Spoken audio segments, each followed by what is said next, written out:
Que Dieu nous bénisse. Aujourd'hui, nous allons parler de l'arbre de vie dans le ciel. C'est quoi l'arbre de vie? Parce que l'arbre de vie fait partie du décor céleste.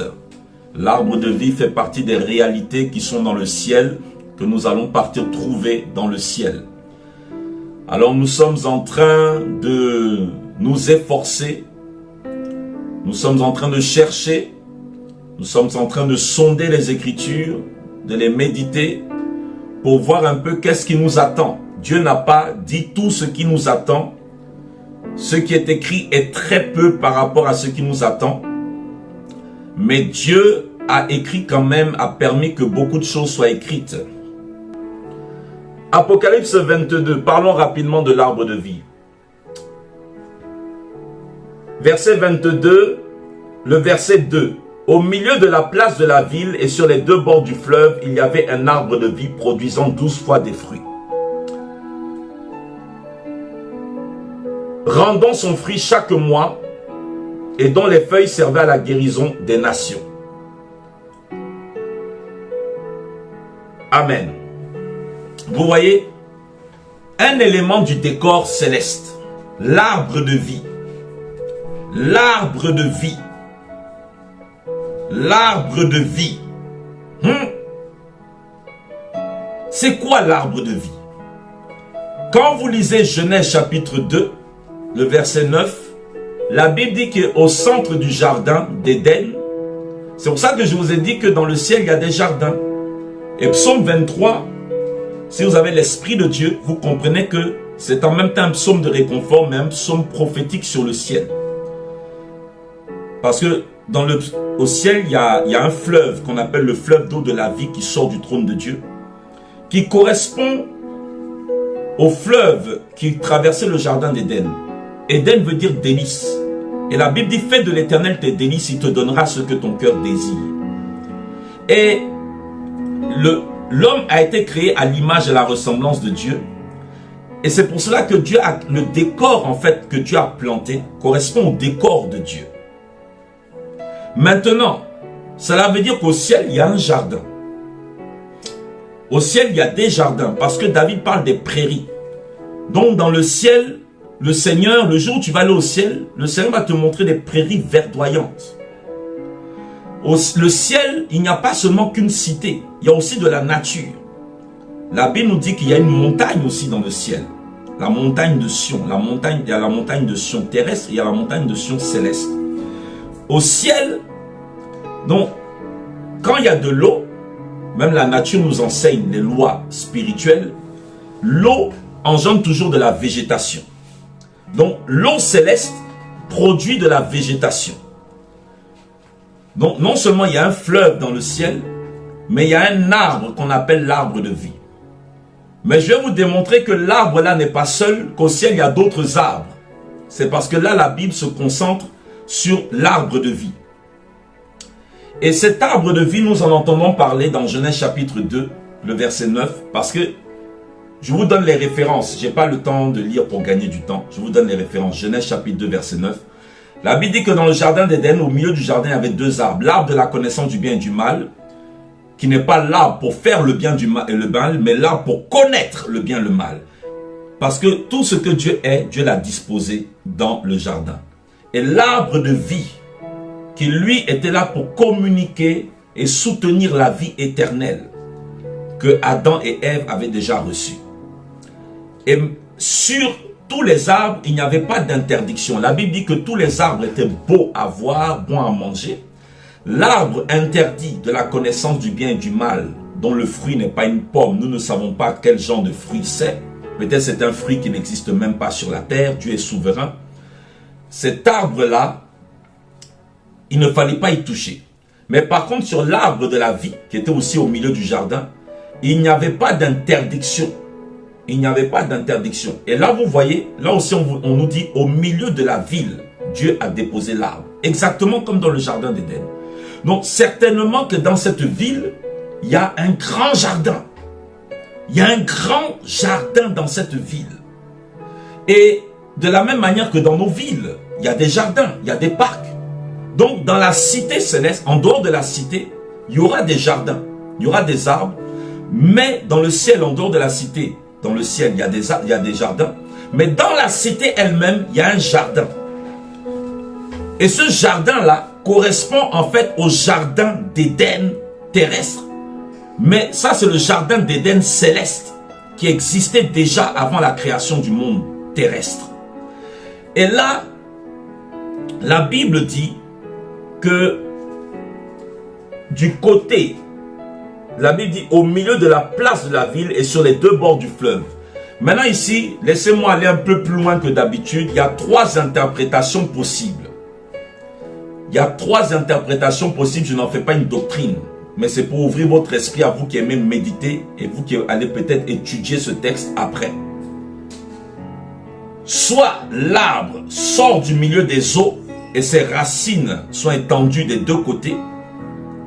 Soit des deux côtés, il y a un arbre et un autre arbre. Parce que le grec, la ponctuation du grec n'est pas claire sur ça. Il y a différentes versions de Bible, vous devez le savoir. Dans certaines versions de Bible, on nous parle de deux arbres. Un arbre de chaque côté. Donc ça fait deux arbres de vie. Dans d'autres versions de Bible, il semblerait qu'il y ait trois arbres. Un de chaque côté du fleuve et un au milieu du fleuve. Alléluia. Dans les trois cas, ce qui est sûr, il y a l'arbre de vie. Le nombre, Dieu, quand nous irons au ciel, nous verrons. Moi, je ne rentre pas dans ce jeu de débat. Chacun verra quand il ira au ciel s'il y a un arbre, deux arbres ou trois arbres. Mais je vais vous montrer que l'arbre de vie va reproduire d'autres arbres de vie en fait. L'arbre de vie, avec l'action du fleuve de vie, va faire pousser d'autres arbres de vie. Donc, soit il y a l'arbre de vie principal qui, à travers lui, Dieu va reproduire plusieurs arbres de vie sur la planète. Ça, je vais vous le montrer, c'est dans la Bible. Et l'arbre de vie, il n'y avait pas d'interdiction. Maintenant, quand l'homme va manger avec Ève le fruit de l'arbre de la connaissance du bien et du mal, Dieu va donner les châtiments, les malédictions, et Dieu va interdire maintenant l'accès à l'arbre de vie. Et Dieu va chasser l'homme et la femme du jardin d'Éden. Parce qu'ils n'en sont plus dignes. Ils n'en sont plus dignes. Ils ne sont plus dignes de ce lieu paradisiaque. Donc on ne sait pas si Dieu même a détruit cet endroit après, ou si Dieu a transporté ça, a caché ça quelque part, ou si Dieu a ramené ça dans le ciel, ça on ne sait pas. Personne ne sait. Et Dieu va mettre des chérubins protecteurs, qui sont une catégorie d'anges, d'êtres célestes, dont le rôle est de porter, un des rôles qui est révélé, de porter le trône de Dieu, et aussi de garder le chemin d'accès au trône de Dieu. Et l'arbre de la vie, lui, s'il mangeait de cet arbre, ça allait produire maintenant un effet pire. Parce que le péché étant rentré, on ne peut plus enlever le péché. Et si par-dessus la mort qui est rentrée en eux, le péché, ils mangeaient du fruit de l'arbre de la vie éternelle, Dieu a dit que l'homme et la femme allaient vivre éternellement dans le péché. Donc l'éternité allait rendre, si vous voulez, le péché éternel. Je répète, en mangeant du fruit de l'arbre de la connaissance du bien et du mal, ce qui est rentré en eux, c'est la mort. Parce que Satan leur a fait croire, si vous mangez de ça, vous serez comme Dieu. Or, Dieu avait déjà dit, vous serez comme Dieu, mais d'une autre façon, en disant, vous êtes créés à mon image et selon ma ressemblance. Et quand ils vont manger ça, en fait, souvent, Satan vous promet ce que vous avez déjà. C'est comme les gens certains qui prêchent l'évangile, peut-être que certains sont sincères, mais il y en a aussi qui sont des faux, et qui vendent l'huile d'onction à des prix exorbitants. Ils vous font croire que cette onction, qu'en achetant ça, il y aura une onction spéciale. Mais en fait, ils font exactement comme le serpent dans le jardin d'Éden. Ils vous promettent quelque chose que vous avez déjà, parce que vous avez déjà reçu l'onction en vous. Donc, pourquoi aller acheter une onction, puisque vous avez déjà l'onction en vous? C'est comme certains qui vendent l'eau. Vous avez déjà reçu l'eau de la vie qui est Jésus en vous. Mais pourquoi alors acheter une eau? En fait, ils vous promettent quelque chose que vous avez déjà, exactement comme Satan. Mais beaucoup de chrétiens étant tellement crédules, étant tellement impressionnables, étant tellement je ne sais pas quoi, qu'ils vous promettent quelque chose que vous avez déjà. Alléluia. C'est vrai qu'il faut prier pour les gens, il faut enseigner, il faut des ministères. Mais un ministère de Dieu ne vient pas donner quelque chose que vous avez déjà. Et surtout de façon mercantile, pour de l'argent.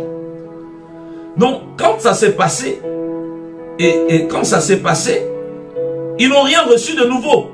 Ils se sont rendus compte qu'ils se sont fait avoir. Mais le temps qu'ils comprennent là, chasser du jardin. Maintenant, s'ils mangeaient du fruit de la vie éternelle, c'est par amour que Dieu a fait ça. La puissance de l'éternité qu'il y avait dans le fruit de la vie éternelle allait venir maintenant se mélanger à la mort qu'ils ont reçue, au mal qu'ils ont reçu en mangeant le fruit de la connaissance du bien et du mal. Et ça allait rendre le péché en nous éternel. Donc vous devez comprendre que le fait qu'on n'ait pas mangé du fruit de la vie éternelle après avoir péché, ça a rendu notre péché temporel. C'est pour cela que tant que nous sommes vivants dans la chair, quand vous vous réconciliez à Jésus, votre péché n'a pas la marque éternelle. Il a d'abord la marque temporelle. Mais si tu meurs avec le péché sans avoir reçu Jésus, ton péché recevra la marque de l'éternité. Mais comme nous n'avons pas, comme nos parents n'ont pas mangé du fruit de la vie éternelle, après avoir mangé du fruit que Dieu avait interdit, donc le péché en nous n'a pas encore reçu la marque de l'éternité, la sagesse divine. C'est ça qui énerve le diable. En fait, Satan même aurait voulu qu'on aille manger ce fruit pour que notre péché devienne éternel. Parce que Satan, lui, il a péché en tant qu'un esprit pur. Nous avons péché en tant qu'esprit, mais dans des corps temporels. Donc notre péché pour l'instant est limité au monde temporel. Si nous nous repentons, nous acceptons Jésus, notre péché ne va pas nous suivre dans le monde invisible. C'est pour cela que Dieu nous a chassés du jardin par amour. Maintenant, nous n'avons plus droit à l'arbre de vie. Mais aujourd'hui, l'arbre de vie est devenu spirituel pour nous avant d'aller dans le ciel, revoir l'arbre de vie. Parce que quand tu iras au ciel, tu pourras manger de ce fruit à nouveau. Pas parce que tu as besoin d'une vie éternelle. Mais je vais vous expliquer qu'est-ce que ce fruit va produire en nous quand nous allons le manger. Alléluia. Parce que être éternel, être immortel, ne veut pas dire que nous avons la dimension de Dieu. Les anges sont éternels. Les anges sont immortels. Mais les anges sont limités. Vous devez savoir que, vous devez vous rappeler toujours que c'est Dieu qui est Dieu. Même dans le ciel, là, nous ne serons pas Dieu. Nous serons des hommes glorifiés, des hommes immortels, des hommes éternels, des hommes célestes, mais nous ne serons pas Dieu. C'est Dieu qui va rester Dieu pour toujours. Donc, nous allons continuer à grandir. Je ne parle pas en termes physiques, mais nous allons continuer à grandir, à croître. Parce que vous devez savoir que les anges jusqu'à aujourd'hui continuent d'apprendre. Donc, dans l'éternité, il y a des choses, il y a des nouvelles capacités qu'on va recevoir. Mais la Bible n'en parle pas clairement, mais elle en parle un peu. Alléluia. Alléluia. Mais aujourd'hui, le chemin de l'arbre de vie est à nouveau le chemin de l'arbre de vie est à nouveau ouvert, mais sur le plan spirituel. L'arbre de vie représente le Seigneur Jésus. Pourquoi? Dans le jardin d'Éden, il y avait un choix. Soit vous choisissez l'arbre de vie, soit vous choisissez l'arbre de la vie, de la connaissance du bien et du mal. Vous allez remarquer que dans la description du jardin d'Éden terrestre, on dit que tous les arbres sont beaux, l'arbre de la connaissance du bien et du mal est beau, mais on ne dit rien, on ne donne aucune description sur à quoi ressemble l'arbre de la vie éternelle, pourtant qui est le plus important. Lui, il donne la vie éternelle. C'est parce que la Bible dit que notre Seigneur Jésus n'avait ni beauté, ni éclat pour attirer les regards. Je ne dis pas que cet arbre était forcément vilain, mais le fait que Adam et Ève ne font pas mention, et Dieu lui-même ne font pas mention de la beauté de l'arbre, et pourtant ils avaient la liberté de toucher cet arbre, ça veut dire que cet arbre était certainement moins beau, peut-être pas vilain, mais moins beau, moins attrayant. Ça veut dire que parfois le trésor de Dieu se cache dans ce qui est vilain. La vie divine se cache dans ce qui ne frappe pas les regards. Et la Bible dit que Dieu a choisi les choses folles de ce monde pour confondre les sages. Et aujourd'hui, c'est comme ça que Dieu a décidé de travailler. Dieu n'est pas... La Bible dit que Dieu a choisi les pauvres selon les hommes dans ce monde pour les rendre riches dans la foi. C'est Jacques qui le dit. La Bible dit que Dieu a choisi les petites choses pour confondre les grandes. La Bible dit que Dieu a choisi les choses viles de ce monde afin de confondre celles qui se croient belles. Donc, c'est comme ça que Dieu travaille. Parce que souvent, quand Dieu prend quelqu'un qui a déjà un peu tout, les hommes, ce n'est pas impossible de convertir un riche. Ce n'est pas impossible de convertir un grand. Ce n'est pas impossible de convertir un politicien. Mais c'est difficile, c'est Jésus qui le dit. Tous les pauvres n'iront pas au ciel. Beaucoup de pauvres iront en enfer. Parce que pour aller au ciel, il ne faut pas être pauvre. Il faut accepter Jésus. Mais il est quand même, Jésus même a dit, il est difficile à un riche d'entrer dans le royaume de Dieu. Parce que beaucoup de riches se confient dans leur richesse. C'est pas moi qui le dis, c'est le Seigneur. C'est le Seigneur qui est la vérité. Alléluia. Donc, aujourd'hui, Dieu prend plaisir. Moi, je vois. Je ne sais pas pourquoi Dieu fait les choses ainsi.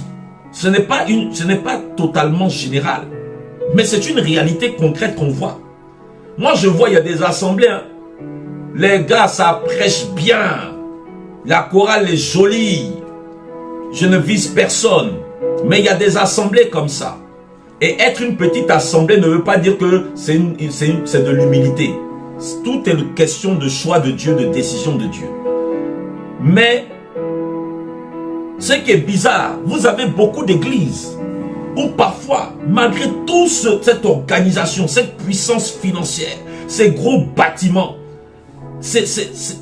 parfois on se dit, mais il n'y a jamais de démons qu'on chasse là-bas. Vous voyez un peu? Et parfois, moi, j'en connais. Et ce n'est pas par orgueil que je dis ça. J'ai plein d'amis pasteurs qui vivent ça. Parfois, il y a des gens qui quittent des églises où ils sont à 1000 membres, 2000 membres, 3000 membres. C'est pour ça que je prie. Si c'est la volonté de Dieu que nous devenions une grande assemblée, que Dieu ne nous fasse pas perdre cette vision aussi de l'évangile, qui est aussi de chasser les démons. Mais vous avez des assemblées, on ne chasse plus les démons. Le culte est tellement baissé, BG, bon chic, bon genre.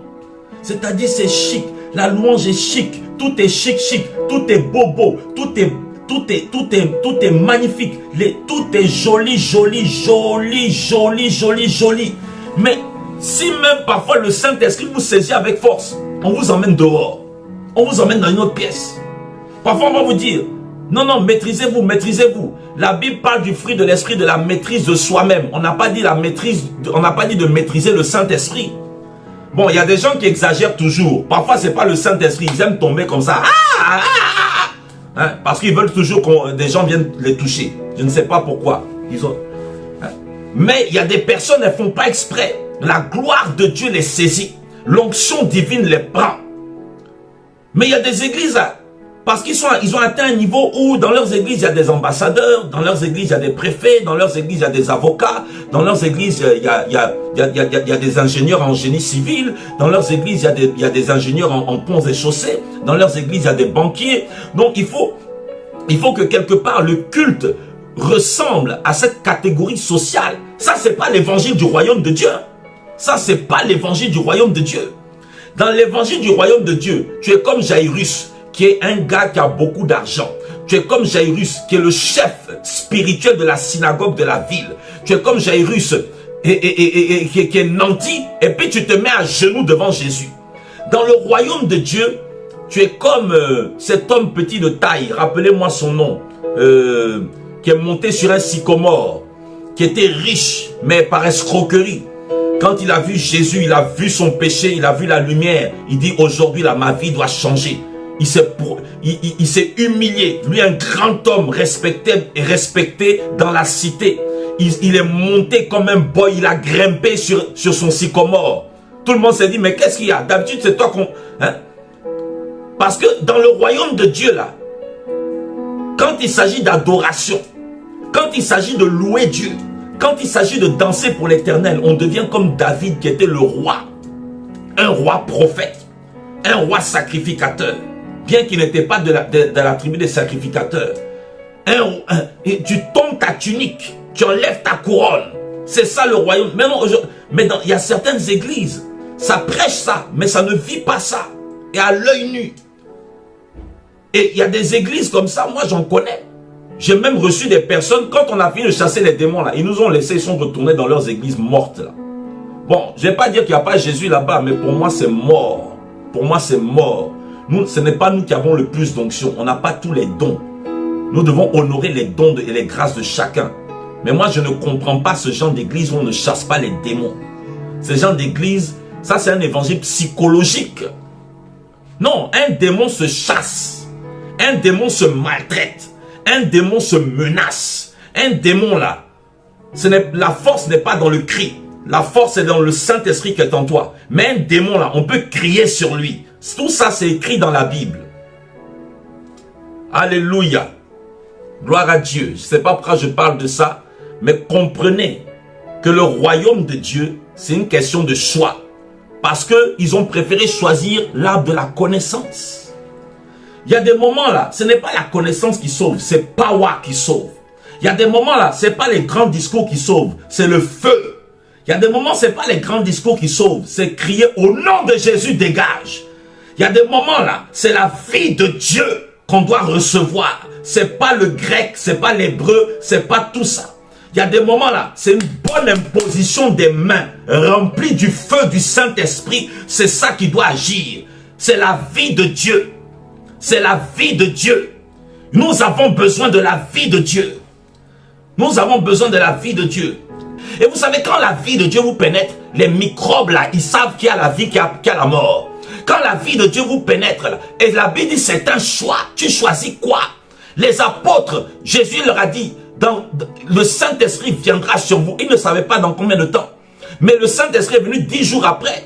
Mais ils ont fait un choix. Ils ont fait le choix de prier. Ils ont fait le choix de jeûner. Ils ont fait le choix de se consacrer. Ils ont fait le choix de prier à un niveau anormal. Vous savez, si vous priez de manière normale, vous aurez les résultats normaux. Mais si vous priez de manière anormale, et je vous invite à prier de manière anormale. Si vous priez de manière ordinaire, vous aurez des résultats ordinaires. Et je vous invite à prier de manière extraordinaire. Et le secret de l'église de Jérusalem. Et Jésus a dit, soyez d'abord témoins à Jérusalem. Il faut que cette Jérusalem céleste là, on va déplacer son atmosphère sur la terre au nom puissant de Jésus de Nazareth. Il faut que l'atmosphère de la Jérusalem d'en haut, la Jérusalem céleste, on va la déplacer sur la terre, dans nos maisons, dans nos cultes. Oui, parce que la Bible dit là-bas, là, il y a des choses, nous savons que nous sommes sur terre, mais il y a des moments là, on doit bloquer, on doit freiner un peu. Hein? On doit freiner un peu. La Bible dit c'était l'heure des ténèbres. Quand ils sont venus arrêter Jésus, Jésus dit il n'y a pas de problème, c'est votre heure. Donc on vous a donné la permission de travailler, on vous a donné la permission de tuer, on vous a donné la permission d'arrêter les gens, on vous a donné la permission d'arrêter les cultes. Maintenant l'heure des ténèbres aussi, ça s'arrête au nom de Jésus de Nazareth. Au nom de Jésus de Nazareth. En tout cas, si ça, il faut chercher la vie de... Et la Bible dit c'est un choix. C'est un choix. C'est un choix. C'est un choix. Et Dieu dit, quand vous lisez la Bible, Deutéronome 30, verset 19, je mets devant toi la vie et la mort, la bénédiction et la malédiction. Choisis afin que tu vives toi et ta famille. Vous voyez, il dit, choisis la vie. Donc choisis l'arbre de vie.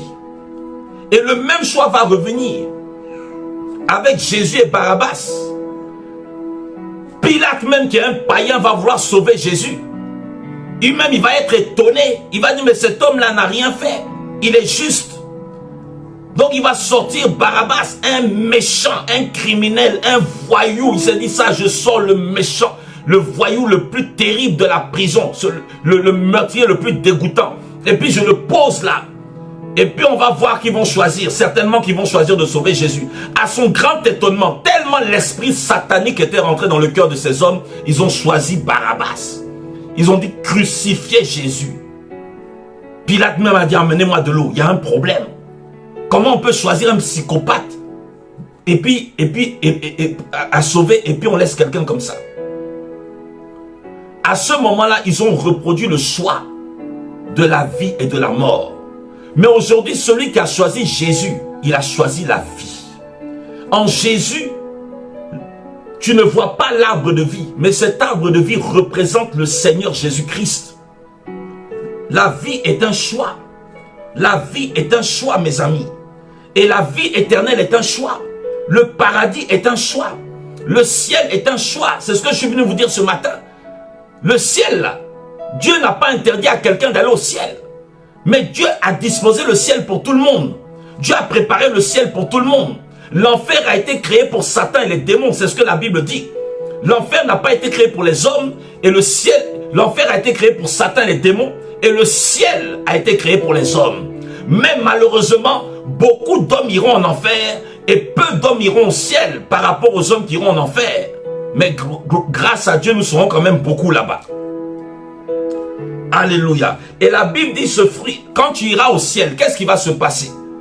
Bien que tu aies la vie éternelle, tu pourras goûter le fruit de l'arbre de vie. Bien que tu aies la vie éternelle, tu pourras manger du fruit de l'arbre de vie. Bien que tu aies la vie éternelle, tu pourras le manger. En fait, parce qu'au ciel, tu seras dans un corps qui n'a pas besoin de manger, mais qui peut manger. Tu seras dans un corps qui n'a pas besoin de boire, mais tu peux boire. Et quand tu vas manger, c'est pas pour satisfaire une faim, mais je vais vous montrer c'est pour faire quoi. Parce que chaque fois que tu vas manger, ce fruit va te donner des capacités. Parce que tu n'es pas Dieu, tu es comme un ange. Or, regardez, la Bible dit, même les anges plongent leur regard dans l'église. Pendant que je prêche, c'est pas de l'orgueil, lisez vos Bibles.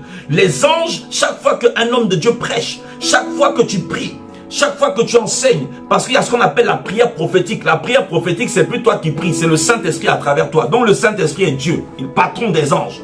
Donc les anges là, parfois ils discernent que, ah, ça c'est l'Esprit de Dieu, c'est Dieu qui est en train de prier à travers cette femme. Ça c'est l'Esprit de Dieu, c'est Dieu qui est en train de prophétiser à travers cet homme. Ça, c'est l'Esprit de Dieu. C'est Dieu qui est en train de soutenir cet homme dans ce problème. Donc, les anges même là, ils sont enseignés par ta vie quand c'est conduit par Dieu. Les anges, ils sont enseignés par ta prière quand c'est conduit par Dieu. Les anges, ils sont enseignés par la prophétie quand c'est conduit par Dieu. Parce qu'un ange, bien qu'il soit supérieur en sagesse, en force à un homme, il n'est pas illimité. Il n'est pas infini comme Dieu. Alléluia. Et la Bible dit, chaque mois, tous les mois, ça ne veut pas dire que c'est une fois par mois. Ce n'est pas ce que ça veut dire. Mais tous les mois, l'arbre là, il donne du fruit. Il y a du fruit tout le temps. Il n'est pas comme le figuier que Jésus a maudit. Cet arbre là, il donne du fruit tout le temps. Et la Bible dit que les feuilles servent à la guérison des nations. Vous voyez, c'est intéressant. Les feuilles ne servent pas à la guérison des habitants de la Nouvelle Jérusalem. Mais les feuilles servent à la guérison des nations. Ça, c'est autre chose. Ça, c'est encore un autre enseignement par rapport au paradis. Parce que bien que les hommes soient immortels, ils auront besoin de ces feuilles-là pour maintenir quelque chose de Dieu en eux. J'en parlerai plus tard. Mais ceux qui sont dans la cité, les habitants de la Nouvelle Jérusalem, ceux qui ont connu l'enlèvement, la résurrection glorieuse, la métamorphose des corps, eux, ils sont immortels, mais ils mangent le fruit, mais ils n'ont pas besoin forcément des feuilles. Maintenant, la Bible dit quoi? Il donne son fruit chaque mois. Et ses feuilles servent à la guérison des nations. Donc ça veut dire que dans ce nouveau paradis, dans lequel que Dieu va créer, il y aura toujours comme une forme de calcul entre nuit et jour. C'est ce que ça veut dire. Peut-être qu'il y aura comme des formes de 4 saisons, mais qui ne seront plus éprouvantes pour les hommes. Maintenant, quand vous lisez Ézéchiel 47, que nous avons lu vendredi, qui parle du fleuve de vie aussi, Ézéchiel 47 va nous parler aussi pas de l'arbre, mais des arbres de vie au pluriel. Dans Ézéchiel 47, le verset, parce que je vous ai expliqué que le torrent, le fleuve de vie qui sort de la Nouvelle Jérusalem, va sortir jusqu'à descendre sur la nouvelle terre. Maintenant, comme c'est ce fleuve-là qui a fait pousser l'arbre, qui fait pousser l'arbre de vie dans le ciel, ce fleuve de vie-là, vu qu'il va se manifester sur la terre, il va aussi faire pousser d'autres arbres. Certainement même sur tout le parcours de la Nouvelle Jérusalem, mais aussi sur la terre elle-même. Et c'est une terre où il n'y a plus de mer. C'est une terre où il y a des fleuves, mais il n'y a pas de mer. Parce que quand on parle de mer, on parle des vagues, tout ça, d'un genre de désordre. Non, là c'est des fleuves. Et Ézéchiel 47 dit au verset 12, là où le fleuve de la vie arrive, sur le torrent, sur ses bords de chaque côté, croîtront toutes sortes d'arbres fruitiers. Vous entendez? On dit toutes sortes d'arbres. Là maintenant, il n'y a plus un seul arbre. Le même fleuve là, il fait pousser plusieurs arbres. Et on dit, ils mûriront tous les mois. Donc vous voyez que là, ce ne sont plus des arbres normaux. On dit des arbres qui vont mûrir tous les mois. Et ça va déjà commencer depuis le millénium. Depuis le règne millénaire. Et ça va continuer. Ça va continuer après. Et ils diront, parce que les eaux sortiront du sanctuaire, leurs fruits serviront de nourriture et leurs feuilles de remède. Vous entendez? Exactement comme l'arbre de vie. Seulement là, ils sont plusieurs maintenant. Donc ça veut dire que l'arbre de vie, sous l'effet du fleuve de vie, les racines qui sont dans l'arbre de vie vont se reproduire en d'autres arbres de vie. Donc les nations n'auront pas... Parce que c'est ça que les gens n'ont pas compris. La Bible, là, elle se lit, elle se médite et elle s'étudie. Les nations ne viendront pas forcément dans la Nouvelle Jérusalem prendre le fruit, les feuilles pour partir. Vous imaginez la queue qu'il y aura pour ramasser les feuilles? En réalité, l'arbre de vie va se reproduire sur toute la planète. L'arbre de vie va se reproduire dans les quartiers. Et cet arbre de vie là, tous les arbres de vie là seront comme l'arbre de vie original. Et toutes les nations vont manger. Ça veut dire quoi? Qu'au ciel, vous qui aimez beaucoup la viande, c'est maintenant qu'il faut manger. Hein? Vous qui aimez le poulet là, vous qui aimez la viande de porc, la viande de brousse, le porc épic, les rats palmistes là, vous qui mangez tout là, parce qu'il y en a, vous êtes carnivore, mais il y en a, vous êtes omnivore. Hein? Vous qui mangez les chenilles, tout, c'est maintenant qu'il faut manger ça. Hein? Vous qui mangez les poissons braisés, tout ça, c'est maintenant qu'on mange. Parce qu'au ciel, Dieu va nous ramener au premier régime alimentaire, où on va manger que des fruits. Oui. Vous qui aimez l'agouti, le porc épic, vous qui aimez la viande d'éléphant, la viande de cheval, vous qui aimez la viande de vache, la viande, toutes ces viandes-là, on ne va plus manger ça. Parce que nous sommes dans un monde de paix. Donc on peut plus frapper les animaux aussi comme ça. Parce que les animaux même, Dieu a permis qu'on les tue parce qu'eux-mêmes sont devenus agressifs. C'est ce que la Bible enseigne. En fait, c'est parce que les animaux sont devenus agressifs que Dieu a changé notre régime alimentaire. Parce que comme ils sont devenus agressifs, si on ne les mange pas un peu là, même s'il y a toujours des gens qui ne mangent pas la viande, il nous faut des êtres humains pour l'instant qui mangent la viande. Parce que s'il n'y a pas des hommes aussi qui mangent la viande là, c'est pas bon. Oui, ça aussi vous devez le savoir. Seulement que Dieu n'aime pas qu'on mange la viande en maltraitant les animaux. Dieu n'aime pas qu'on maltraite les animaux. Mais nous allons revenir au premier régime alimentaire, mais un régime alimentaire céleste. Là, ce ne seront plus les fruits de la terre, mais ce seront les fruits du ciel. Donc nous allons manger des fruits, certainement des légumes. Donc vous voyez les publicités partout. Manger 5 fruits et légumes par jour. Vous savez ce qui est bizarre, le chiffre 5, c'est le chiffre de la grâce. Hein? Donc il faut vraiment qu'on s'y remette à cette histoire de 5 fruits et légumes. Parce qu'au ciel, là, ce sera notre régime alimentaire. 5 fruits et légumes par jour. Au ciel, on va manger des fruits et certainement des légumes et certainement aussi des feuilles. Hein, certainement des plantes. Ce sera ça notre régime alimentaire. Seulement que là, ce seront des plantes célestes. Ce seront des fruits célestes. Ce seront des légumes célestes. Toutes ces choses-là. Au ciel, préparez-vous. C'est concombre, c'est tomates, c'est salade, c'est épinards, c'est chou-fleur, c'est haricots. C'est ça. Au ciel, c'est orange, c'est banane, c'est corosol, c'est papaye. Au ciel, c'est ça. Et maintenant, le fruit de l'arbre de vie, moi, je ne sais pas c'est quoi. Moi, je connais des chrétiens qui disent, ah, pasteur, est-ce qu'au ciel, on va manger la viande? J'ai dit, toi, c'est tout ce qui t'intéresse. Toutes les questions que tu peux nous poser, c'est est-ce qu'au ciel, il y aura la viande? Est-ce qu'il y aura le poisson? Est-ce qu'il y aura le riz? Est-ce qu'il y aura le poulet? Moi, au lieu de nous demander au ciel, Jésus ressemble à quoi? Il y a des chrétiens, après 20 ans de conversion, vous croyez encore au Jésus suédois, yeux verts, yeux bleus, yeux orange, je ne sais pas. Vous croyez à des Jésus chinois. Vous croyez, et tellement les gens ont la haine parfois, ils disent, bon, nous aussi on va faire notre Jésus noir. Les Chinois font leur Jésus chinois. Chacun veut faire son Jésus à son image, des veaux d'or. On appelle ça le veau d'or. Alléluia. Donc au ciel, quand tu manges maintenant l'arbre de vie, voici ce que l'arbre de vie va faire. Juste quelques indices, je suis convaincu qu'il va faire beaucoup plus de choses. Parce que tu es déjà immortel. Il n'y a plus de démons, il n'y a plus tout ça. Mais l'arbre de vie, voici ce qu'il va faire quand on sera au ciel. Tu n'es pas malade, mais tu auras besoin de l'arbre de vie pour certaines choses. Je vais vous expliquer. Et pendant que nous sommes sur terre, l'arbre de vie qui représente Christ, voici, c'est pour ça qu'il faut garder une communion avec le Seigneur Jésus. Parce que tu reçois la nourriture. Christ est ta nourriture.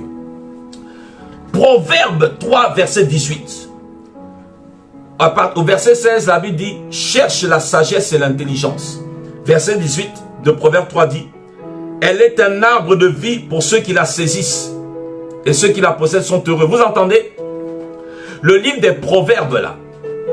Le livre des Proverbes, vous devez savoir qu'il renferme certaines portions prophétiques. Le livre des Proverbes, chez les Hébreux, il fait partie des Ketuvim, c'est-à-dire les autres écrits.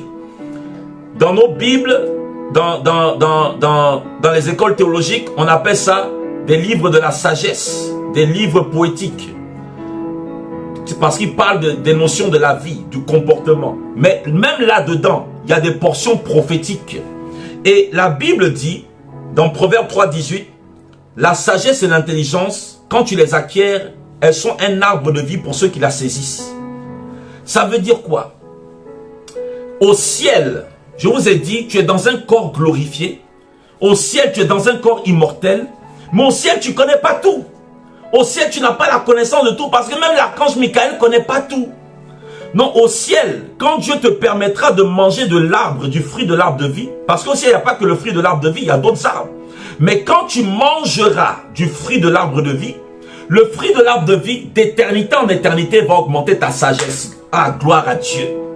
Quand tu mangeras, chaque fois que tu vas toucher le fruit de l'arbre de vie pour manger, chaque être humain qui va manger de ce fruit, à chaque fois que tu manges, il y a une augmentation de sagesse sans aller à l'école. Or, la sagesse, c'est quoi? La sagesse, même dans la Bible, à différents niveaux. C'est-à-dire que chaque fois que tu mangeras, tu recevras la capacité de mieux gérer les choses. Oui. Tu ne vas pas aller à l'école. Mais quand tu auras besoin de plus de sagesse, tu manges, tu prends ça. Or, la sagesse correspond au discernement. La sagesse, Salomon a demandé la sagesse pour mieux gérer. Parce qu'au ciel, nous allons continuer de gérer des choses. Nous allons administrer certaines choses de la part de Dieu. Le ciel n'est pas un endroit rempli de robots qui disent Alléluia, Amen. Donc, chaque fois que tu as besoin de sagesse, tu manges le fruit de l'arbre de vie. Or, la sagesse, et ça veut dire quoi? Que quand tu rentres en communion avec le Seigneur, tu as déjà l'avant-goût de l'arbre de vie. Si vous avez besoin de sagesse, la Bible dit que chacun demande à Dieu, qui ne doute pas dans son cœur, et il recevra la sagesse. Et la Bible dit l'intelligence. Quand tu auras besoin de plus d'intelligence pour mieux comprendre certains mystères dans l'éternité, tu manges du fruit de l'arbre de vie, il augmente ton intelligence. Si vous avez besoin de comprendre des choses sur la terre, la Bible dit le Saint-Esprit s'appelle l'esprit d'intelligence. Il y a des moments, je me rappelle une fois, je suis allé postuler dans un travail, je n'y connaissais rien du tout.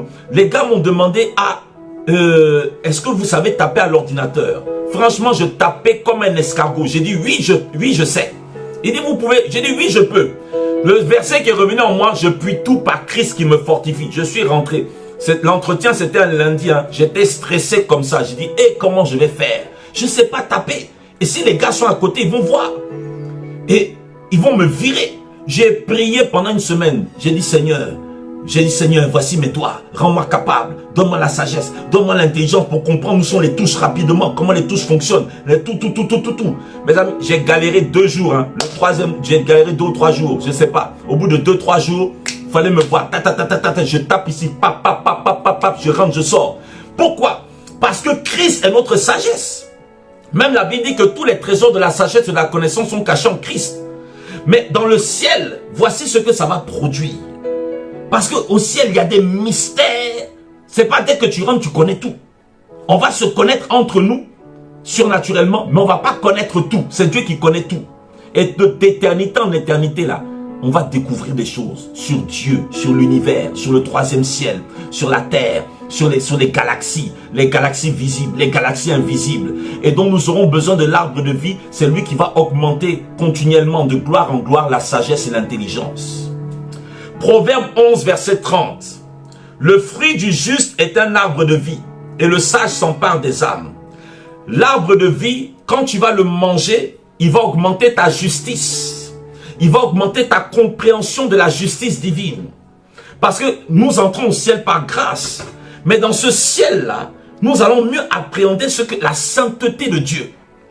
Chaque fois que tu mangeras du fruit de l'arbre de vie, à chaque fois que tu mangeras, la notion, bien qu'il n'y ait plus de péché, la notion de la sainteté, parce que Dieu même dans sa sainteté est infini. Donc la notion de sainteté ne va faire que grandir d'éternité en éternité. Quelle gloire!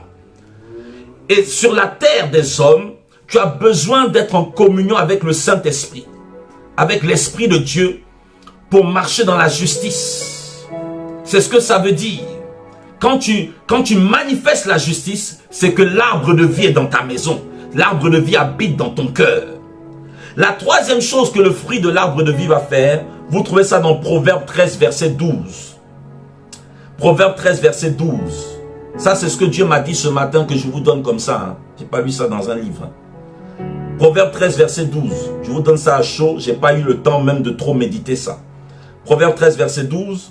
Voici ce que l'arbre de vie va faire dans l'éternité. La Bible dit, un désir accompli est un arbre de vie. Un désir accompli est un arbre de vie. Donc, l'arbre de vie, au ciel, c'est un mystère. Je vous ai dit, on ne sera pas des robots. Donc, au ciel, on aura des désirs.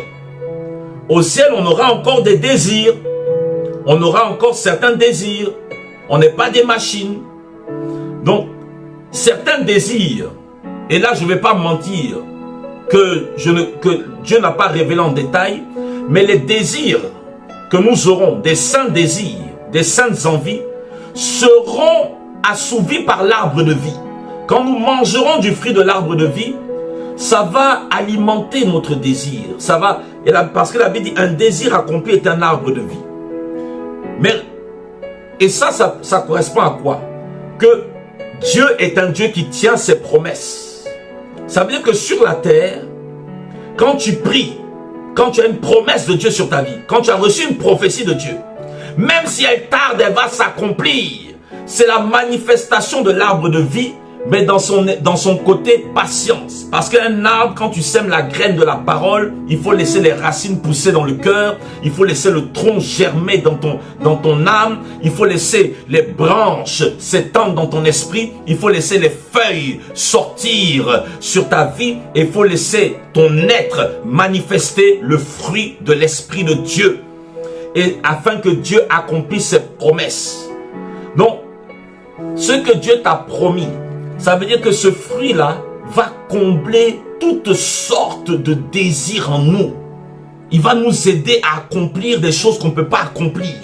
Ça veut dire que quand on aura envie de faire quelque chose, et je vois que je n'ai pas la capacité, parce que c'est Dieu qui a tout, aucun ange n'a toutes les capacités, quand j'irai manger de ce fruit, ou quand Dieu va me demander de faire quelque chose, parce que nous serons serviteurs de Dieu pour l'éternité, j'irai manger de ce fruit et ça va me donner une nouvelle capacité sur mes capacités que j'ai déjà, et je pourrai faire ce que Dieu m'a demandé de faire, tout simplement. Proverbe 15, verset 4, voici ce que l'arbre de vie va faire aussi en nous. La Bible dit, la langue douce est un arbre de vie. Et la langue douce est un arbre de vie. Donc, Dieu, dans ce royaume-là, va changer notre langage. Parfois, si je dois aller administrer quelque chose sur la terre en sortant de la Jérusalem céleste, je mange l'arbre de vie et j'aurai toutes les paroles qu'il faut pour venir parler. La langue douce, douce vient du grec, de l'hébreu marpé. Marpé veut dire santé, guérison, salut, profit, solidité, remède, délivrance, guérison. Et ça veut dire quoi? Que étant sur terre, j'ai besoin d'être en communion avec Jésus-Christ, qui est mon arbre de vie, à travers qui je porte du fruit. Pourquoi? Parce qu'aujourd'hui, toi-même, tu dois devenir un arbre de vie. Parce que l'arbre de vie, je vous ai montré, se reproduit dans le millénium et dans la nouvelle terre. Parce que le fleuve, quand il sort de la cité, crée de nouveaux arbres de vie. Donc chaque enfant de Dieu est appelé à devenir un arbre de vie avant d'aller dans le ciel. Parce que pour l'éternité, tu seras un arbre de vie toi aussi. Parce que partout où tu iras, et comment l'arbre de vie se manifeste en toi? Comment la présence de Jésus-Christ qui est l'arbre de vie se manifeste en toi? C'est par ta manière de parler. La Bible dit la langue douce est un arbre de vie. Or, langue douce là, vous savez, parfois les traductions nous trompent un peu. Douce ne veut pas dire ici parler avec douceur. Mais la douceur ici, Marpé parle de la délivrance. Nous avons aujourd'hui besoin d'enfants de Dieu. Quand ils parlent, un démon sort. Quand ils parlent, la parole de consolation vient. La parole prophétique du réconfort arrive. La parole qui guérit la maladie, qui chasse la maladie sort. C'est ça la langue douce. Des paroles, pas de calomnie. Des paroles, pas de convoitise. Des paroles, pas des paroles de méchanceté. Pas des paroles de haine. Mais c'est un enfant de Dieu. Vous savez qu'il est habité par la force de l'arbre de vie. Quand il aime parler de Jésus, quand il aime évangéliser, mais il a ses défauts, il a ses péchés. Mais quand il aime chasser les démons, quand il aime prier pour les malades, quand il aime envoyer la connaissance du royaume de Dieu dans les vies, quand il aime réconforter les gens, booster les gens, redynamiser les gens, revigorer les gens, ranimer la flamme de la foi. Et ce matin, que ta foi soit ranimée en Jésus de Nazareth, le Seigneur qui a disposé un héritage éternel pour toi dans le ciel, une cité dans le ciel, un trône dans le ciel, un fleuve dans le ciel, il a disposé pour toi toute une villa céleste. C'est à cet endroit-là que l'Éternel t'attend avec l'arbre de vie et plusieurs arbres de vie. Mais en attendant d'aller là-bas, ça veut dire quoi? Que ceux qui vont aller au ciel manger de l'arbre de vie doivent devenir eux-mêmes des arbres de vie pour leur famille. Deviens un arbre de vie par la sagesse. Cherche la sagesse et l'intelligence. L'homme qui cherche la sagesse et l'intelligence de la Bible, du royaume de Dieu. L'homme qui cherche la sagesse et l'intelligence de comment le royaume de Dieu fonctionne. Comment ça fonctionne dans le monde invisible. Ça, c'est une sagesse qui plaît à Dieu. Qu'est-ce qui m'attend dans le ciel? C'est la sagesse et l'intelligence agréable à Dieu. Tu deviens un arbre de vie. Alors comme tu aspires à ces choses, Dieu va t'aspirer là-bas aussi. Oui, deviens un arbre de vie pour t'emparer des armes, pour marcher dans la justice. Parce que quand tu marches dans la justice, la Bible dit, le fruit du juste, c'est l'arbre de vie. Et l'enfant de Dieu qui marche dans la justice, il démontre par sa vie, pas seulement par ses paroles, et il démontre une sagesse en action, et ça lui permet de gagner les âmes. Les âmes sont plus impressionnées par ta vie, par comment tu vis, par quel genre d'époux, de mari, d'enfant tu es, que par beaucoup de paroles toujours. Et là, tu deviens un arbre de vie que Dieu utilise pour sauver des vies, pour les gagner à Jésus. Et quand tu deviens ce genre d'arbre de vie qui est passionné par la conquête des âmes, chacun à son niveau, l'Esprit de Dieu va t'aspirer pour venir manger l'arbre de vie céleste. Deviens un arbre de vie à travers qui Dieu peut travailler pour accomplir les désirs, pour assouvir des désirs. Un arbre de vie qui fait de l'éternel ses délices. Quand tu fais de l'éternel tes délices, oui, parce que l'arbre, un désir accompli est un arbre de vie. Quand tu considères Dieu comme celui qui a accompli les promesses, parce que la Bible dit que Dieu est devenu célèbre par l'accomplissement de ses promesses. Dieu ne te ment pas. Dieu fera ce qu'il a dit sur toi. Dieu va t'utiliser comme il a dit qu'il va t'utiliser. Dieu va te donner ce qu'il a dit qu'il va te donner. Tu vas posséder ce que Dieu a dit que tu vas posséder. Tu vas écraser ce que Dieu a dit que tu vas écraser. Les gens qui doivent venir se prosterner devant toi viendront se prosterner devant toi parce que ce que Dieu a dit, il le fera. Parce que Dieu tient ses promesses. Parce que Dieu a un honneur. Dieu a une dignité. Dieu veut que son nom soit rendu célèbre. Dieu veut que tu sois capable d'aller dire quelque part, j'étais dans telle situation négative et voici dans quelle situation positive Dieu m'a positionné. J'étais dans les ténèbres et Dieu m'a repositionné dans la lumière. J'étais dans le péché et Dieu m'a repositionné dans la sainteté. J'étais à terre et Dieu m'a remis dans les hauteurs. J'étais dans la poussière et Dieu m'a remis à la table des grands. J'étais dans le fumier de l'indigence et Dieu m'a remis dans la provision divine. Et ça, c'est ton témoignage de l'accomplissement des promesses parce que tu es attaché à Dieu et que tu es un arbre de vie. Quand tu travailles à fortifier les gens, à les encourager pour que eux rentrent même dans leur destinée, pour que eux rentrent dans leurs promesses. Dieu ne compte pas sur les coachs, Dieu compte sur les prédicateurs Et Dieu compte sur les proclamateurs. Dieu compte sur tous ses enfants. Proclamer la parole. La Bible dit si quelqu'un parle, qui ne parle pas pour dire n'importe quoi, mais qui parle avec une parole assaisonnée de sel, assaisonnée de saveur, par le Saint-Esprit de Dieu, devient un arbre de vie. Ton frère est découragé. N'attends pas qu'un pasteur l'appelle. Toi-même deviens l'arbre de vie de consolation de ce frère. Ta soeur, elle est malade. N'attends pas qu'un prophète aille imposer les mains au téléphone. Dis ma soeur, permets-moi de prier pour toi 2 minutes. Prends toute ta foi qu'il y a, même si elle est petite comme un grain de sénévé, et dis Père, je t'appelle pour ma soeur, que le sang de l'agneau la couvre, que cette maladie disparaisse. Si l'église comprenait qu'elle est puissante, tout le monde n'est pas leader, mais tout le monde peut être utilisé par Dieu. Devenez des arbres de vie. Quand tu deviens un arbre de vie de consolation, de réconfort, toi-même tu deviens le gardien de ton frère, un arbre de vie de vérité. L'arbre de vie aussi c'est la vérité. Ton frère fait mal, n'attends pas que le pasteur vienne, parce que souvent dans les églises, on attend que ce soit le pasteur qui recadre tout le monde. Et quand c'est le pasteur qui recadre, les autres qui voient les défauts des autres, les gens pensent que c'est le pasteur qui est le méchant loup. Les gens voient le pasteur comme le casseur d'ambiance. Mais toi, dis la vérité à ton frère, afin qu'il aille dans la vérité, qu'il revienne dans la vérité, qu'il demeure dans la vérité, et qu'il rentre dans le royaume de la vérité, qui est l'arbre de vie. Parce qu'il n'y a pas de vie sans la vérité.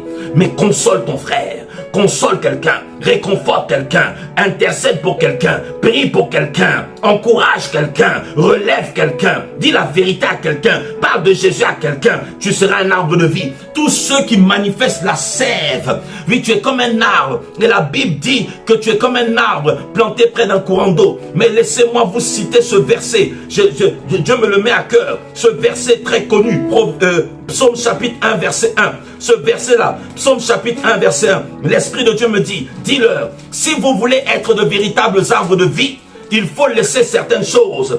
Heureux l'homme qui ne marche pas selon le conseil des méchants, qui ne s'arrête pas sur la voie des pécheurs, et qui ne s'assied pas en compagnie des moqueurs, mais qui trouve son plaisir dans la loi de l'Éternel, et qui la médite jour et nuit. Et il est comme un arbre planté près d'un courant d'eau, qui donne son fruit en sa saison, et dont le feuillage ne se flétrit point. Tout ce qu'il fait lui réussit. Vous entendez? Aujourd'hui là, tu donnes un fruit en ta saison, mais tu iras dans un paradis où il y a des saisons, mais en chaque saison il y a son fruit. Chaque mois il y a son fruit. Que Dieu vous bénisse. C'est le paradis.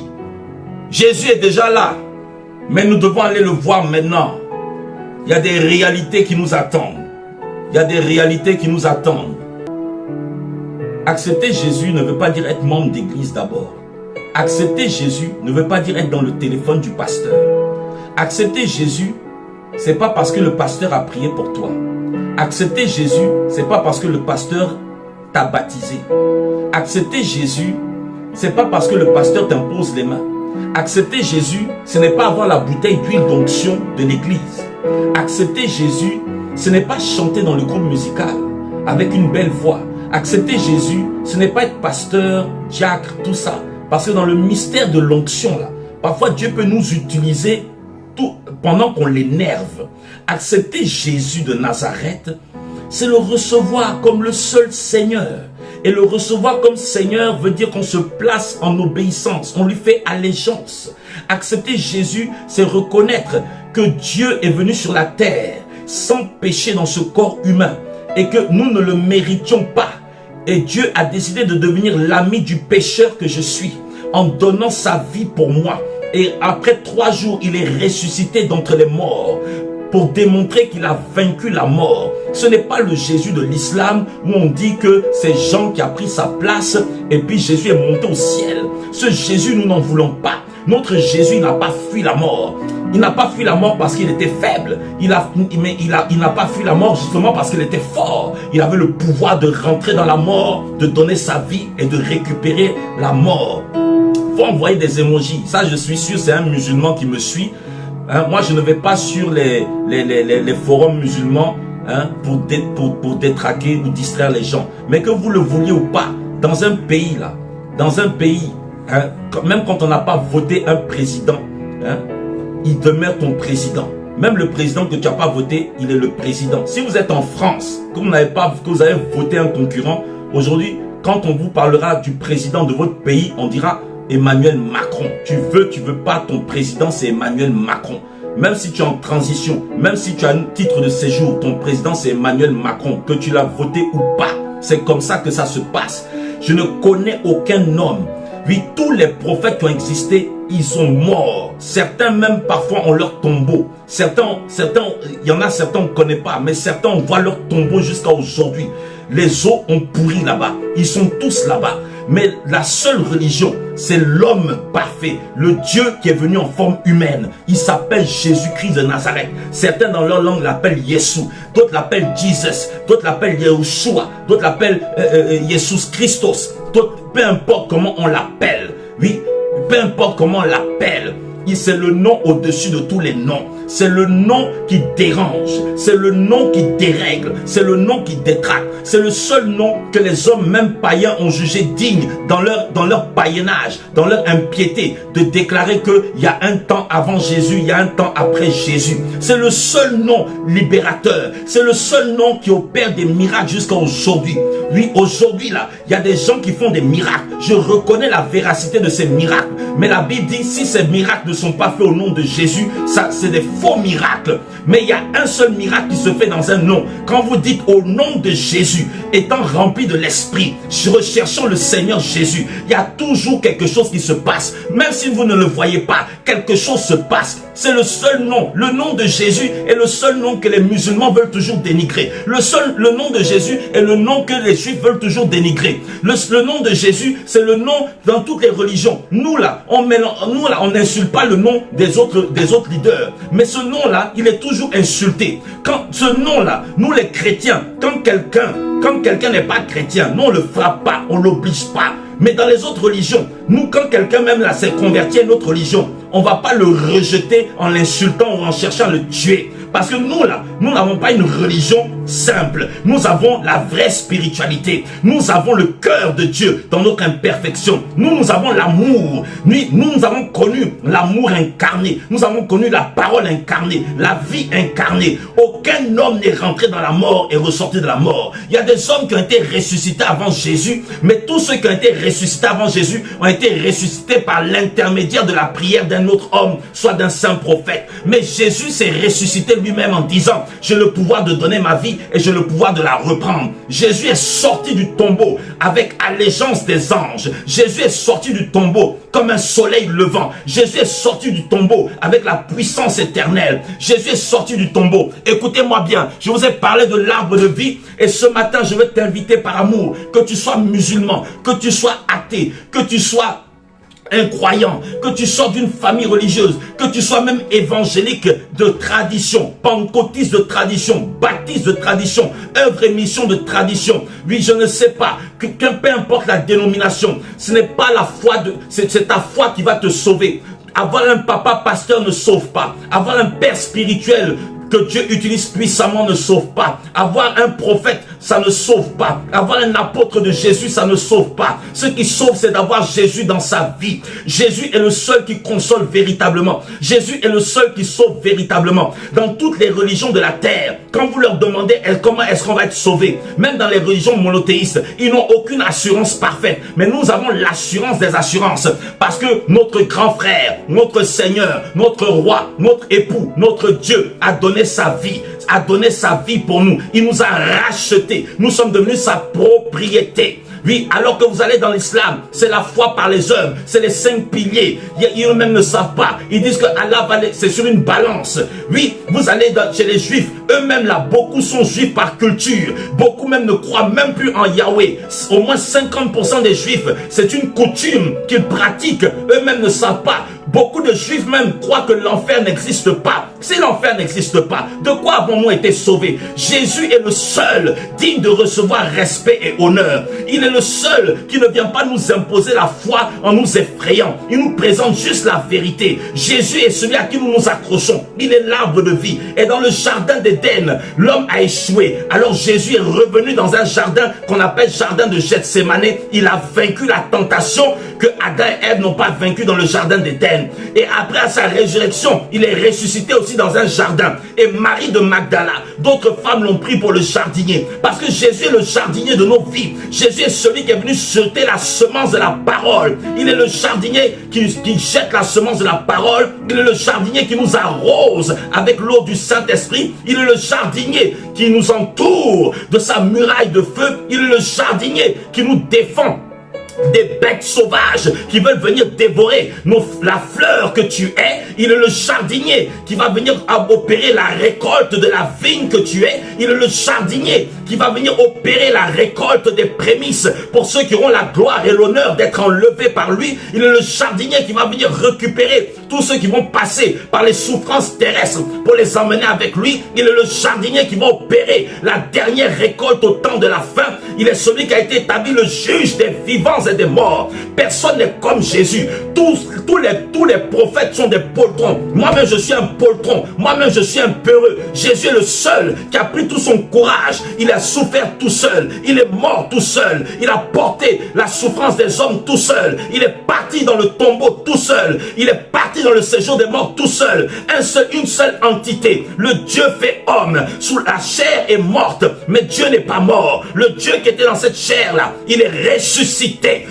Il est ressuscité. Il est vivant. Mais il est vivant. Il est vivant. Il est vivant pour toujours. Il se manifeste aux hommes. Moi, je ne me suis pas converti dans une église. Je me suis converti dans une rue dans Paris 12e. Et la voix de Jésus est descendue sur moi. J'ai entendu des versets de la Bible que je n'avais jamais lus de ma vie. Et le Saint-Esprit s'est révélé à moi. Et il m'a dit, celui que tu dois accepter, le Dieu vivant s'appelle Jésus. Je n'ai pas reçu, j'ai reçu les enseignements par les hommes. J'ai reçu des enseignements par des pères spirituels. Mais ma foi et ma conversion, je ne l'ai pas reçu de la chair et du sang. Je ne l'ai pas reçu d'un homme. Ma foi en Jésus-Christ de Nazareth, je l'ai reçu par une révélation du Dieu vivant. Je l'ai reçu par une révélation personnelle de Jésus. Une fois, j'étais en train de dormir et mon esprit est sorti de mon corps. Et j'ai vu Jésus à la croix. Ne me demandez pas de vous le dessiner. Et il m'a parlé. Il m'a dit, arrête de rester dans le monde. Je suis la seule solution.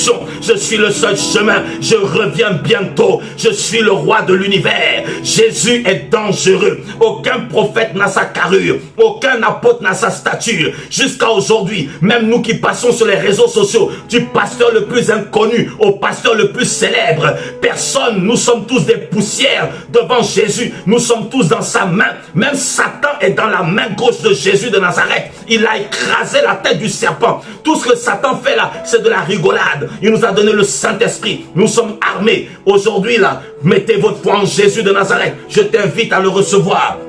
Je t'invite à le recevoir.